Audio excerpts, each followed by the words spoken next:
Hi guys, Martin88 here and welcome back to another FIFA 22 video and welcome back to another tactics video here on the channel. Yeah, that's right, every single week we have a tactics video go up for you guys to enjoy, and as ever they are from Josh9, who's Burnley's esports player. Of course you all know that now if you've watched any of the other videos that we've put up, but as always we'll plug his details are in the description and in the pinned comment below, so please go and subscribe to his channel if you haven't already. Show him some love. Okay, so let's be honest, we've covered all the viable formations and tactics in FIFA so far this year. So all that's left for us to do now is we are going to show you the best tactics to use when chasing a game, which we're going to do today, and then next week we're going to show you the best tactics to do when you are looking to see a game out, hold out your lead when you're just that one goal in front. So today it's probably a little bit more exciting one because it's the all-out attack video. So let's get straight into it and show you these tactics. So of course for the all-out attack, as you'd see by the thumbnail, it's 4-2-4, okay? And on screen is Josh's team that he uses. It would be a lie to say that this is how it would line up, because this is a tactic that you're going to implement 20-25 minutes from the end, depending on how patient you are when you want to pull the trigger to say, right, I'm just going to go for this now. Because you might do it at, 65 minutes. If you're, say, 3-1 down. If you're only a goal down, you might do it 15 minutes to go. Obviously, each to their own. So, some of these players might be different because they'd probably, be substituted by the time we get to that latter part of the game. But if it was these 11 players, this is how it would line up. So, stop rambling, Martin, and let's get straight into the tactics. You're going to like these, and I've used them as well, or I do use them, and Josh uses these as... He uses these every time he plays if he's down, okay? Even in like a pro event near the end, he would use these and they work really very well. So let's go through them, yeah? You will not be surprised to hear that defensive style will have it on constant pressure.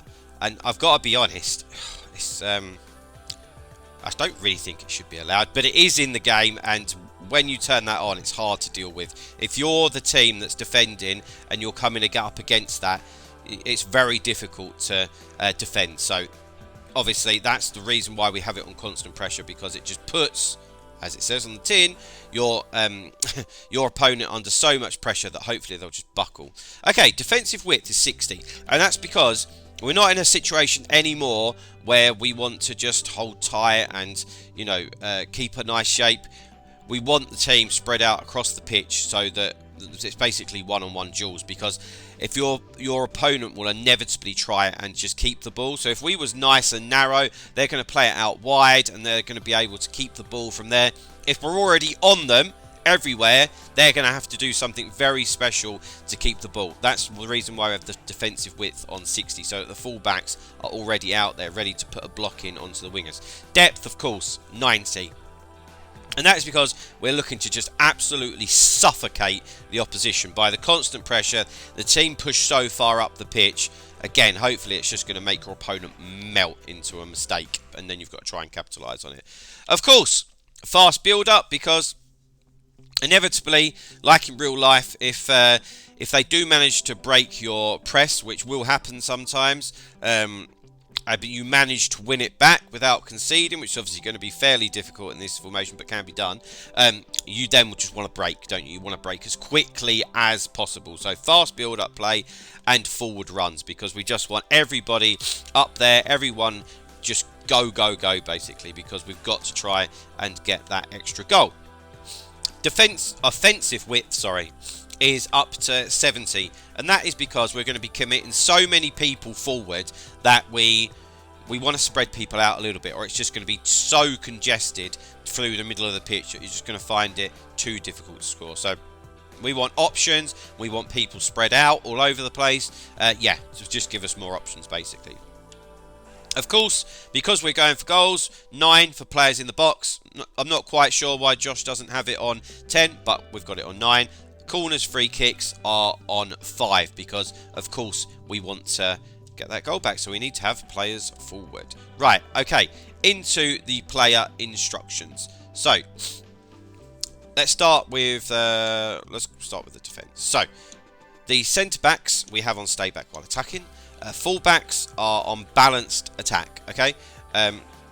If you've got them on join attack, it's just going to leave you way too open. And on balanced attack, they're still going to get forward when you've got the ball.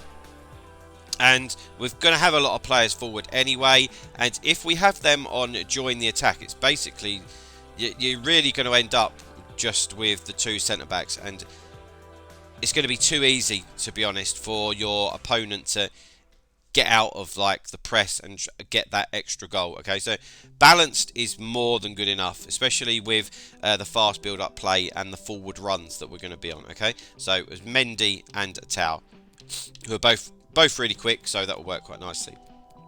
In the middle of the pitch, these two here asking a lot of in this formation, because there's just going to be a humongous gap between attack and defence, and they've got a lot of pitch to occupy. So we have them on balanced attack, because really we're asking them to be superhuman and do both jobs here. Because if we do lose it, like if you change this with 70 minutes to go, that's still 20 minutes. So if they break away on you in 77th minute, you don't just want it to be so easy for them that they can just score. So have them on balanced attack. At least will ensure that the central midfielders will come back and help you defend, basically, and they won't be too far up the pitch. Also have them on cover centre, just to try and make it as difficult as possible for the opposition to score. And to occupy the middle of the pitch, of course. Otherwise, they're just going to be the biggest hole you've ever seen in your life. And somebody like Renato Sanchez is going to be absolutely perfect for this as well. Maybe if you've got like that rule breaker Alphonso Davies to come on as a sub alongside Sanchez, he could be very good as well. Those sort of players, you know, with a good engine, good pace. So the front four, though, are all on stay forward. Okay. No getting behind or anything like that, because it's going to be so congested up the pitch that there's no point of that anyway. You want them to be showing for you, really, so that you can jink in and out and just try and create that little opportunity. Also, what it means is, by doing that, is if your opponent does break on you and you are able to win the ball back, you know that you've got those guys up the pitch ready and waiting, so you can just bang it straight up there and hopefully outnumber them, basically, because you'll already have 4 players up there. A couple of central midfielders can start running up there, and hopefully we might be able to outnumber them and grab our goal. So there we have it, guys. They are the tactics for our 4-2-4 all-out attack. I hope that it helps some of you. It certainly helps me, and I know Josh uses them a lot and can't speak highly enough of these. So give them a go. Put them into your custom tactics, and this weekend or in Rivals, when you're down, flick to them and let us know in the comments how successful they've been for you, because I guarantee that they're going to help a lot of you. Of course, any questions, get into the comment sections and please ask. But that's it for today. Please drop a like on the video, subscribe to the channel if you haven't already, and we will see you next week for some more tactics, which is going to be how to hold on to a league. Thank you as ever, guys. I'll see you later. Bye bye.